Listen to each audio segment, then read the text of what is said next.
Germany in 1918 was a nation reeling, a society in deep shock. The proud empire that had marched into war just a few years prior was now broken, exhausted, and utterly defeated. The weight of the loss hung heavy in the air. The Great War had ended in utter defeat, and the people felt not only defeated but deeply betrayed by their leaders and the circumstances that led them to such a devastating outcome. The myth of being stabbed in the back by politicians and internal enemies took hold quickly, poisoning the already fragile foundations of the new Weimar Republic. This conspiracy theory would have lasting and damaging consequences.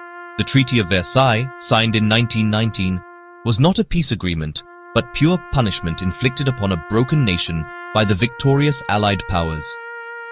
Germany lost significant portions of its land. Territories that had been German for generations were ceded to neighboring countries. Its once formidable military was gutted and reduced to a mere shadow of its former self, stripped of its power and prestige. And it was forced to accept total blame and responsibility for starting the war, a humiliation that would fester for years to come. The crippling reparations demanded by the treaty utterly crushed the German economy, pushing it to the brink of collapse. This economic devastation led to widespread factory closures and mass unemployment, leaving millions without work or hope. The desperate government printed vast amounts of money in a futile attempt to cope with the crisis, inadvertently triggering hyperinflation and complete economic chaos. This hyperinflation brought immense hardship and suffering for ordinary German families, wiping out their savings and making everyday life a struggle for survival. The national humiliation and widespread poverty fueled intense anger, resentment, and a deep sense of confusion and disillusionment among the German people. The old Kaiser was gone, living in exile, and the new leaders of the Weimar Republic seemed weak, ineffective, and utterly powerless to address the country's mounting problems. In this climate of despair, Germans felt lost and abandoned, desperately searching for someone, anyone to restore national pride, bring back stability, and offer a clear path forward out of the darkness. This incredibly unstable and volatile environment became fertile ground for the growth of extreme political ideologies and dangerous ideas. And into this perfect storm of turmoil, resentment, and despair, a relatively unknown man named Adolf Hitler would soon emerge, ready to exploit the nation's vulnerabilities. The deep wounds of war and the punitive peace that followed left Germany incredibly vulnerable to manipulation and radicalization. The stage was set, the players were in place, and the conditions were ripe for radical change, the kind of change that would alter the course of history forever. The Weimar Republic, Germany's first democracy, was born in chaos. Many elites distrusted it, blaming it for signing the hated Treaty of Versailles. The government was weak, plagued by endless arguments and fragile coalitions. Political violence erupted from both the far left and far right. Hyperinflation in 1923 wiped out savings and destroyed faith in the system. Money became worthless. People's lives unraveled overnight. Even when the economy stabilized, the trauma lingered. The public saw Weimar as a symbol of defeat and failure. Extremists promised to tear down the system and start anew. Democracy's foundations were crumbling. The republic was seen as weak, unable to protect its people. This distrust opened the door for radical solutions. The stage was set for someone to exploit the chaos. In the aftermath of World War I, Germany was a nation adrift, grappling with economic hardship and political instability. Amid this chaos and uncertainty, a figure emerged who would exploit these vulnerabilities: Adolf Hitler. Sent to spy on a small obscure political party, a group initially deemed insignificant, he instead joined their ranks. He quickly rose through the ranks and transformed it into the Nazi Party, a force that would soon dominate German politics. Hitler's fiery speeches, delivered with captivating intensity, blamed Jews and communists, along with other minority groups, for Germany's woes, offering simple, albeit dangerous answers and solutions to complex problems that plagued the nation. To solidify his power and control, he built a paramilitary wing, known as the SA, or Sturmabteilung, to project an image of strength, instill fear, and intimidate any and all political opponents who dared to challenge his authority. The failed beer hall putsch in 1923, an attempt to seize power by force, ultimately landed him in prison, where he used his time to write Mein Kampf, a manifesto outlining his twisted ideology and refined his strategy for achieving power. From his prison cell, Hitler realized he couldn't seize power through violent revolution or by force. Instead, he would exploit the very system he sought to destroy. He would use democracy to destroy democracy. Despite his efforts, the Nazis remained a fringe group for quite some time. But Hitler's message, fueled by resentment and promising radical change, resonated deeply with the desperate and disillusioned segments of German society.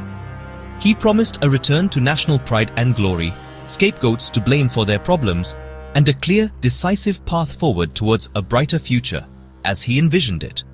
And so, the seeds of a future dictatorship were sown, planted firmly in the fertile ground of the crumbling Weimar Republic. Hitler, with his charisma and ruthless ambition, was now poised and ready to exploit Germany's vulnerabilities and seize his opportunity. The late 1920s brought a period of brief stability to Germany, a welcome respite after years of turmoil. However, this newfound stability was fragile, resting on shaky foundations. It was largely built on American loans, a constant influx of capital that propped up the German economy. This dependence on foreign investment made Germany vulnerable to any economic downturn in the United States. The 1929 Wall Street crash sent shockwaves across the globe, triggering the Great Depression, a worldwide economic catastrophe. The Great Depression had a devastating impact on Germany's already precarious economy, sending it into a downward spiral. As businesses failed and industries collapsed, unemployment soared to unprecedented levels. By 1932, a staggering 6 million Germans were out of work, struggling to provide for themselves and their families. Poverty and despair spread rapidly throughout the country, creating a climate of fear and uncertainty. The Weimar government, already weakened by internal divisions, was utterly powerless to address the crisis. Its leaders were paralyzed by constant infighting and unable to agree on a coherent plan of action. As the economic situation worsened, faith in democracy collapsed, and people began to look for radical alternatives. Seeing an opportunity in the chaos, Hitler seized the moment, presenting himself as the strong leader Germany desperately needed. He offered simple solutions, promising jobs and a restoration of national pride. He also promised to overturn the hated Treaty of Versailles, which many Germans blamed for their country's woes. He promised stability and security to the frightened middle class, who feared losing their livelihoods. And he offered strength and a renewed sense of purpose to disillusioned nationalists. The Nazis' simple, albeit dangerous solutions appealed to a desperate nation searching for answers.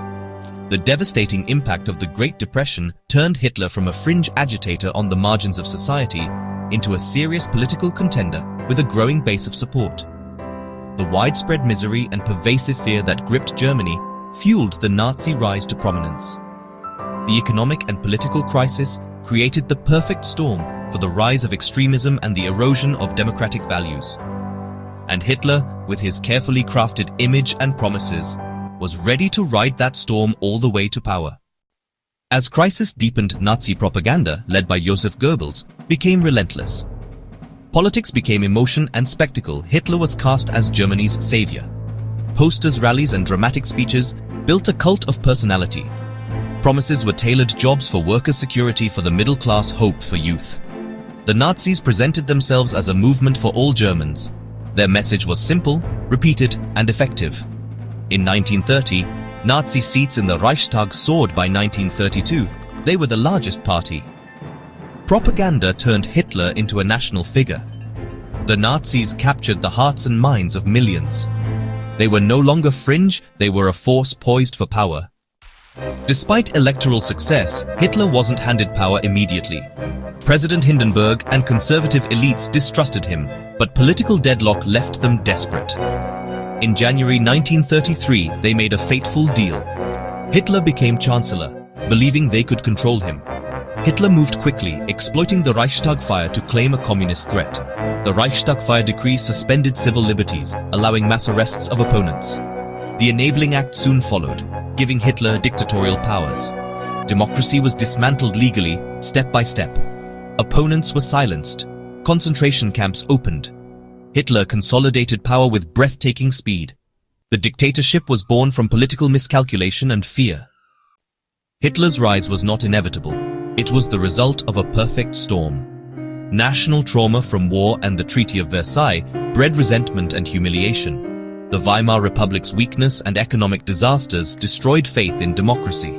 The Great Depression created desperation, making radical promises attractive. Hitler's propaganda and scapegoating offered hope and belonging.